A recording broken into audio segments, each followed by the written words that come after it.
Hello, everybody. Thank you so much for joining the Rapid Change Management webinar series, episode number 12. And the title of today's webinar is Employees with Aging Parents, Healthcare Challenges, How HR Leaders Can Help. I'm Brenan German. I'm president of Bright Talent. We're supposed to have Renee Bauer, our head of operations, on this call as well to help me moderate, and she would be helping with your Q&A, which I'll get to in a second. We have our guest speaker, Connie Rach, that is with us as well. And I'm going to come back and introduce Connie in a second. I would like to give you context just around this webinar and the purpose of this webinar. So this webinar is part of the Rapid Change Management series, and a core value to our company is to serve our community. So I'm going to share our website so that you know how to go get this information after this webinar is done and how to look for future webinars. So our values is to serve our community. And one of the ways we do that is through our Rapid Change Management webinar series. And so you would come to resources to come back and learn more about this series. You're going to click on resources. You're going to click on the Rapid Change Management series. And just to clarify, the Rapid Change Management series, the webinars are part of it, but we also provide some free tools. We've created a Rapid Change Management playbook that you can download and use, and it's full of tools and tips and materials if you are affecting change in your business. We have the webinar series, and we also, if you don't want to go alone, we're also here to help you with some Rapid Change Management services relating to this webinar. To come back here and to find this webinar once it's recorded, you would click on the webinar tab. This is probably where some of you came and registered, and then we are recording this. And once this is recorded, it will be uploaded here for on-demand viewing in the past webinar section. So this is how you could come back to this. And as you can see, we have, this is number 12, a recording here today, but we've had numerous webinars that you can come back to and see on demand. And I think what's unique is we developed this series really for change management around operations, but really today we're focused on personal change. And then as HR leaders, obviously we're chartered with caring for our employees. So as your employees are going through some of these changes that kind of fall outside, I'd say, the normal way we can support our employees, that's what this webinar is about, to give them alternative tools, to give you alternative tools to help your employees. As for this webinar, it's only 30 minutes. It goes fast. It's podcast style. So Connie and I are going to be talking. We have a couple of topics that will be specific to, because this is such a big topic. We're going to try to hone in on our questions and such. So Connie and I will end up talking for about 20 minutes, and then we'll get into Q&A. And so we don't, obviously you're not live right now interacting with us, but we do use the Q&A functionality of this webinar. So as Connie and I are talking, what I'd like you to do is add questions into that Q&A. So at the end, normally Renee would be here to ask those questions for us, but if she is unable to get back in because of technical challenges, I will be asking those questions that you enter there. So please ask away as we're talking, then at the end, we will get into it. So thank you for joining us. Just wanted to give you that. And my guest today is Connie Rach. And Connie is a seasoned insurance professional with over 30 years of licensing and expertise in the health insurance industry. For the past 10 years, she's served as an independent broker, guiding seniors, individuals, families, and small businesses through the often complex, which I can attest to, worlds of Medicare and health insurance, hence the need for this webinar today. Before launching her own practice, Connie spent several years as an account manager for a Southern California carrier, developing and overseeing benefit solutions for large and corporate clients. The carrier side experience gives her deep insight into plan design, underwriting nuances, and the operational mechanics that ultimately impact your coverage and costs. Connie earned a Bachelor of Arts in Organizational Communication and Business from Pepperdine University. Connie, thank you so much for joining us. Thank you. It's such a pleasure to be here. Thanks for including me. So glad you're here. So Connie and I know each other through our local community. Our boys played Little League and lacrosse together. We spent many hours on the sports field, which I'm sure some of you can attest to. And so I've been a lifelong HR person. Connie has been a lifelong insurance person. And my ignorance of healthcare insurance, I just lumped her into every other healthcare provider that I knew of. However, it wasn't until I had a personal situation that I truly appreciated and understood Connie's insurance expertise. So let me give you our story that really helped me get here for this webinar. So my 90-year-old mother-in-law had chronic hip pain from a failing hip joint. And she was on a Medicare plan. She was basically being treated for pain, and it was getting worse and worse. And she was just miserable. And I think, and I can't remember Connie, and I can't remember. However, there was a point where we must have complained about this within earshot of Connie. Connie stepped up and said, I can help you. And it was like Superwoman entered the room because she was able to come in, sit down with my mother-in-law and my sister-in-law, who is her caregiver. And we found a new plan, a new doctor. She got a hip replacement at 91. She's now 93 and thriving. But if it were not for Connie's expertise, we would not have known this. Even with my HR expertise, I'm not a benefits expert. I'm an expert elsewhere. I didn't know any of this. So that was the catalyst for today. So Connie, there's been some really, I mean, and I'm not alone, right? In my small business, most of my employees have experienced, aging parents related challenges. It seems I talk to a lot of HR leaders. Personally, they're experiencing that, but then they also have employees experiencing that. So, you shared some statistics with me, like 1 in 6 Americans is over 65 and life expectancy is increasing. But that doesn't necessarily mean health is increasing, meaning good health is increasing. It's just life expectancy that's creating healthcare challenges. And you had a couple of other stats that were kind of very interesting. Yeah, great. Well, thank you so much. And I really appreciate being here. So, yeah, the stat that I love is out of all kindergartners today, 28 to 35% will live to be the age of 100. So, and the difference is women, 35% of the girls will live to be 100 and 28% of the guys. Wow. Yeah, women live longer than men I do know in that. general. Yeah. And then also one that will affect our companies and our employers is 1 in 4 baby boomers are currently providing care for aging parents. And so that's what prompted Wow. your interest in this because this Absolutely. is in the workforce. So to give us some focus today, we're going to cover really just almost like the way that we went through our experience with you, learning how to ask the right questions. So the idea, if I'm an HR leader and I have employees approach me, we're going to be learning, right? Learning how to ask the right questions to help them, or learning how the right questions if they're caring for patients of Medicare. So there's really 2 parts to that. And then offering solutions in a time of need. So as an HR leader, how are we equipping ourselves so if we're observing it or they're coming to us for help, how can we help them? So Connie, first, related to my story, first of all, like, how do I first, as a caregiver, know what questions to ask to understand even Medicare? And maybe let's talk about the card first. You said that was very important. So maybe we start there. So maybe tell us about the significance of the Medicare card. Okay, great. Thank you so much for that question because it is really important to start with what is available to us and to our parents. And that is that there's 2 parts to the Medicare card, that red, white, and blue card. And part A is hospital coverage, really just a hospital bed.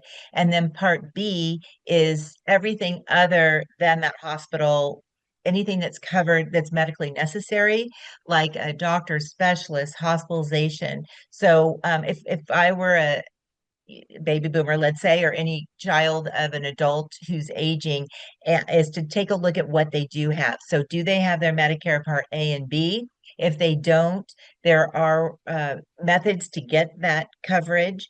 And then what else do they have? Do they have another insurance card?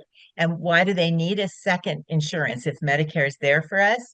Well, we've paid into Medicare all these years. We all have since, say, that first paper route at 18. They take money out. I'm talking to the choir here. So, but then that's not enough. So that card will only cover 80% of any bill. So we either get a supplement, Medicare supplement or gap that makes up the gap of that 20%, or we get a Medicare Part C plan, which is more affordable.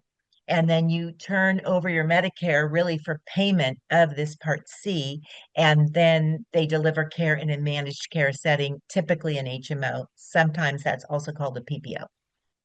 Thank you for that, because that is a very important point to understanding how to actually go about Medicare. And Mhm. so obviously in our scenario, we didn't know this or the questions to ask. So when you came in, you asked a series of questions of Winnie because you found she was of my mother-in-law, she was on probably the wrong plan or didn't have the right plan. So what were some of the questions you were asking of my mother-in-law that really helped you get a better understanding of what she needed? Great. So we first start with, what do you have? What cards do you have? Get your cards out of your wallet, lay it out, see what you've got. And then from that, that tells me, can we move you around? Are you stuck on a plan? That tells me what's your options. The second thing is, who are your doctors? So we focus on two really important criteria. Who are your doctors? Who do you need to see? And what's your medications? Because not all plans are the same. It doesn't do us any good to get a Medicare plan that gives me $50 a month of groceries if I can't see the primary care doctor I need to see, Right. or if my very expensive medication is not covered under my plan. Right. And I think that's critical. And in the sense of my mother-in-law, you discovered she was on like an HMO plan and she wasn't therefore qualified to really get the necessary treatment she Mhm. needed. And you were able to convert her to a equivalent of a PPO and find the right Right, doctor to give the right treatment. right, right. So because of those questions you asked, because of the Medicare card she Mhm. had, you were able to make that switch, or you were able to get what she needed to make that switch. Yeah, And yeah. Mhm. go ahead. I'm sorry. Yeah. Oh, no, sorry. So I was just going to say, 50% of the country is on a managed care plan, typically an HMO. So, and it's a very comprehensive and they do an excellent job. However, there are times, like in her case, where for whatever reason they denied her surgery. Maybe it was Right. age. They'll probably never say that. Yeah. And those are words we don't want to hear when we're at a primary care doctor or specialist Right. and they say, this is just old age. Have you ever done that? You got to the doctor, you're Right. like, I heard here, no, this is old age. No, when we hear that, we walk away. We want to find a different doctor. Yes. And there are some options if you're still on if a person's still on an HMO to find a different doctor. But in this case, it looked like she was getting denied, denied, denied. And Yeah. so we opened it up to a PPO, which fortunately we could find a special enrollment periods, SEP, that we could move her at that time. So in related to this topic, learning how to ask the right questions. So I'm an HR leader, I'm equipping. So one of the ways we get advised, first, start with the cards, look at the Yeah. cards, look at what they need. Second, start questioning, do they have the right care and what else is available? And based upon the actual the healthcare issues. So that's teeing up, how do we learn to ask the right questions? Secondly, there's some Medicare 101 here, maybe some of those initial enrollment period, kind of walk through some of the enrollment pieces Mhm. related to that. So we understand as HR leaders, okay, these are the important dates these Yeah. employees need to know to help care for their Yes. parents. Okay, great. So the most important date is when you turn 65. And that's when people are surprised sometimes that we actually have to sign up for Medicare. It doesn't automatically come Yeah. unless they're already taking Social Security, then it does automatically come. But sidebar, if you're an HR manager, it's really good to know that if a person, well, okay, I guess they wouldn't be on Social Security if they're employed, so never mind. But sometimes we want to stop the card from coming because we do have maybe our spouse's health insurance plan, and so that is something we have to actively initiate as well. But so turning 65. And this decision, there is a big decision that's made when we first take our Medicare Part B. And that is that we can choose to have the costly Medicare supplement or Medigap. It costs more money, But and how much does it cost when we turn 65? It's about $175, depending on a month, depending on Sure. what part of the country we're in. Or we could go with an HMO, and that usually costs Got it. zero or some other cost. But it's really hard to leave the HMO in the future. Let's say at 75 or 80, when we want to move over to Sure. more freedom of choice. And yeah, and these are some of the granular details that Connie in her expertise understands. And if this is sounding like a foreign language to some of you, you're not alone. And so this is the reason for this webinar. So some of those initial, like the initial enrollment period is around age 65. Then you have the open enrollment every year between October 15th and December 7th, which is kind of standard. And then you have the special enrollment if there's a life event like retirement, like you said. So these are some of the key things that we should know as HR leaders. So that's kind of learning how to ask the right questions, but now offering the solutions. So as an HR leader, I know I have an employee, or I just want to be equipped so that if an employee comes, we now can educate them, go look at your parents' Medicare cards to understand. Is there any other, we're not trying to make this a commercial about you, but we're not trying to make a commercial necessarily about insurance brokers, but it should be, because here's why.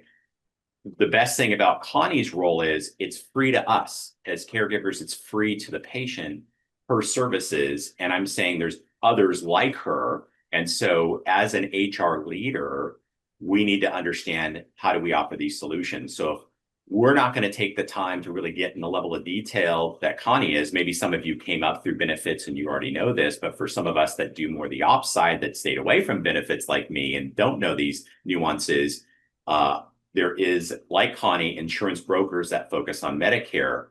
And what I learned talking to some of my colleagues who are brokers with the larger agencies, they said they don't offer these programs. However, they too have references to brokers like Connie, and all you have to do is call them as part of their benefits, part of the value that they're trying to give you as being your broker.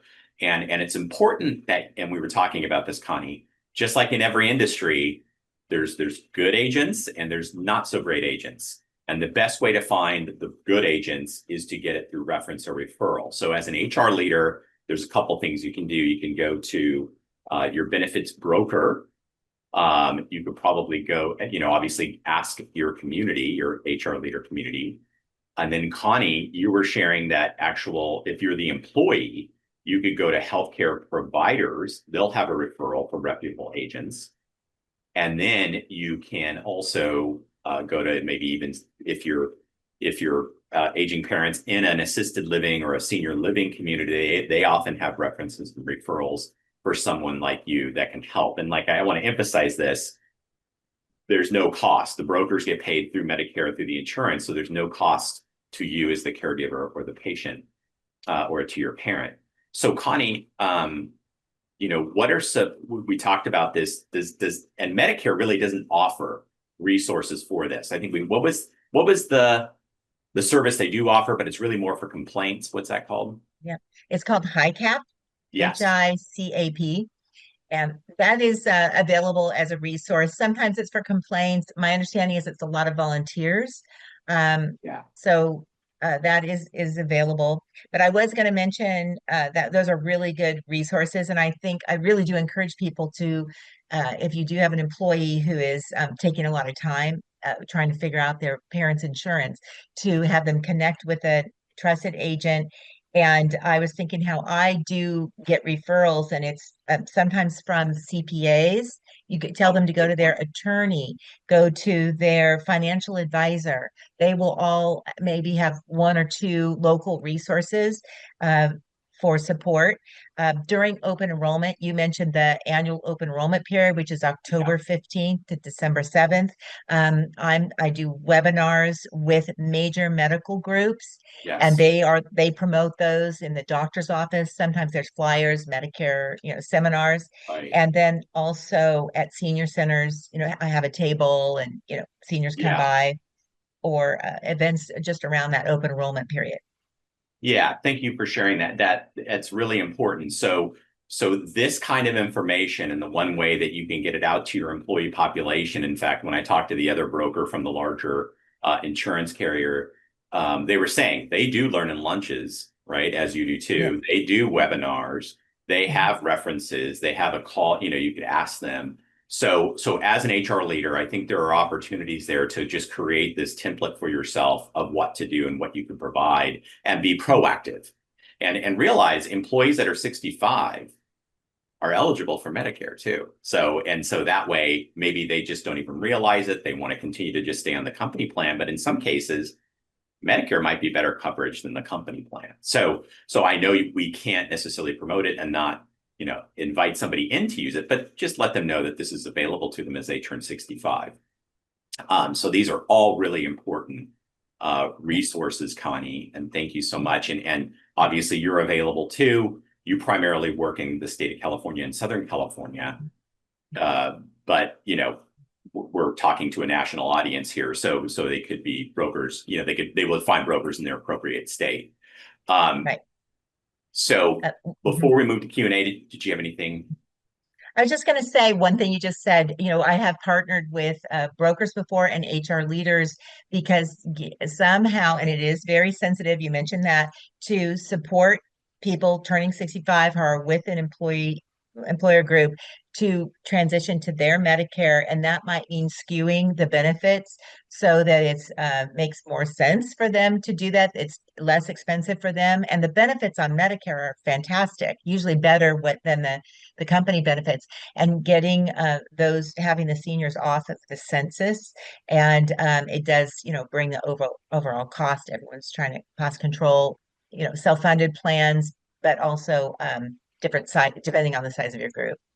Yeah, and then Connie, as I'm sitting here, if I'm an HR leader, I like to make things programmatic, right? They should be somewhat organized and programmatic. Maybe there's a resource we could create that they, along with this streaming, if they come back to watch it, we can create a downloadable, just simple, Microsoft Word doc. I'm kind of looking at some notes over here you provided me, like Medicare 101 key enrollment periods.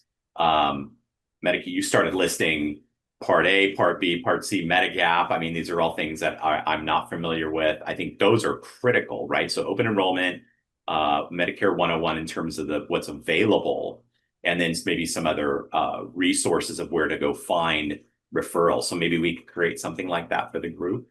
I'd love to do that. I'd love to do that.